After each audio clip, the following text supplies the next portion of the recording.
Today's February 18th. It's about 4 o'clock p.m.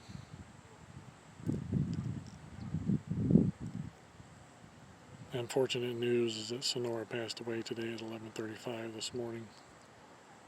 I came out here in the back of Mom's house in her backyard to make this video. I'm going to eventually upload it to YouTube. So if anybody wants to watch it, you can.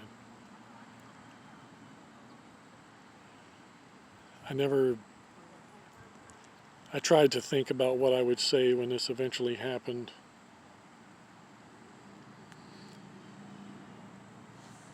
And nothing really prepares you for this. Nothing. No matter how you work it out in your mind, no matter how you work it out talking to that person that's passing away, or yourself, or whatever you can think of in life that's going to help you through it, nothing really prepares you for this. She suffered a lot. She suffered a lot in the last 3 months. I'm surprised she lasted this long, to be quite honest with you. And it was a miracle that she did. It hasn't really fully hit me yet, but it will, I'm sure. Last couple of days, like since Sunday, we had been having some good times together. You know, she was in a lot of pain though. No matter how much pain medication she took, she was still in a lot of pain. She kept talking about how much her legs hurt and her stomach hurt. You know, a lot of people ask questions like, did they go in peace or did they suffer? And she suffered. She suffered to the very last minute.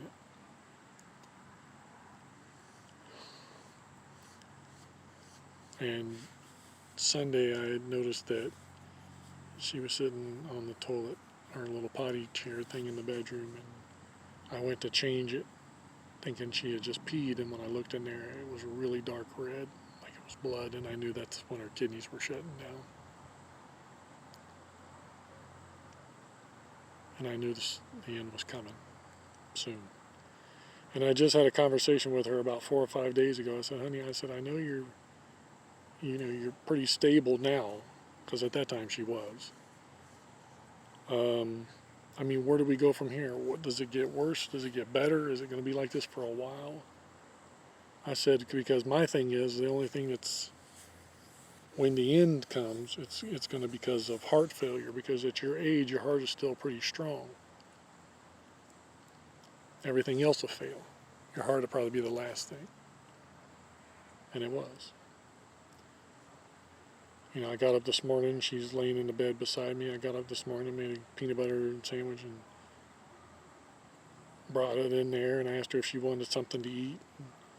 She's like, no, I don't really want to eat nothing. I just want to sit on the toilet. So I sat her on the toilet. And I thought she was peeing, but she wasn't. She was peeing, but it was blood. And I didn't know it at the time. But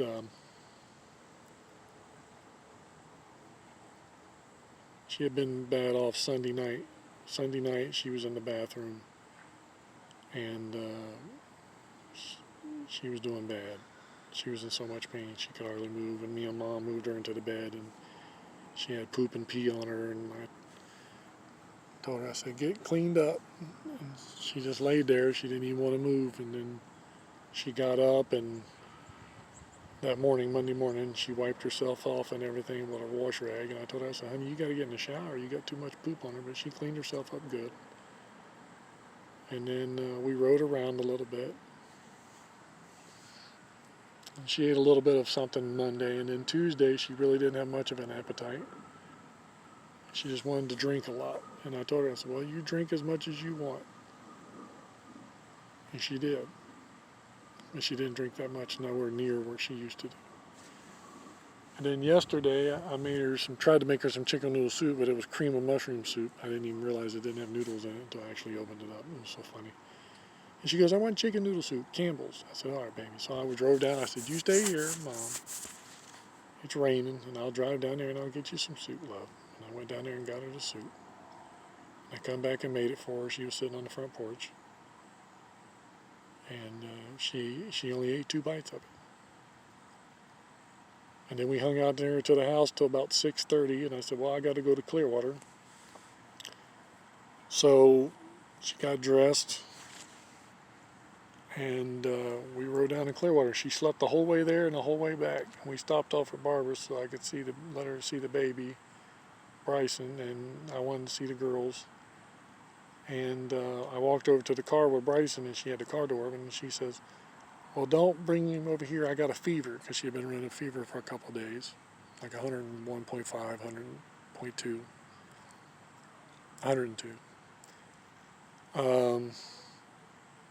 Which is, typical, I guess. When you got an infection, you're going to run a fever.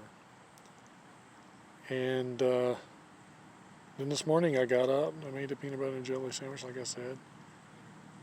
And she said, I want to sit up. I want to watch TV. I said, okay. So I set her up on the bed where I usually sit and gave her a pillow. And I said, I'll be right back. I'm going to go get you something to drink. She goes, I want some ice. So I said, okay. And within a couple minutes, she was trying to talk. I couldn't. I said, honey, you got to talk. I said, baby, I can't hear you. I can't understand what you're saying. What are you saying? And she was just moving her arms going, and nothing was coming out. And I said, baby, you got to talk louder. I don't know what you're saying. What are you saying? You want water? You want me to give you some water? Because I had just gave her medication earlier, about an hour earlier, I guess. And so Mom was sitting on the couch, and I was standing in the kitchen, and I heard her get up, and she was walking in the living room, and she sat down on the edge of the couch in the living room. And I said, honey, you okay? And I went over there with a cup of water to give her some water, and she didn't want no water. And she just kept looking up at me. And she was like trying to say something to me, but no words was coming out. And I said, Sonora, are you okay? And her eyes rolled back in her head a couple times, but then she kept focusing on me. And she was still trying to talk, but nothing was coming out. And I said, well, here, honey, lay down. So me and Mom grabbed her hand and laid down. And Mom said, Brian, what's going on? I said, Mom, she's dying. She's going to die.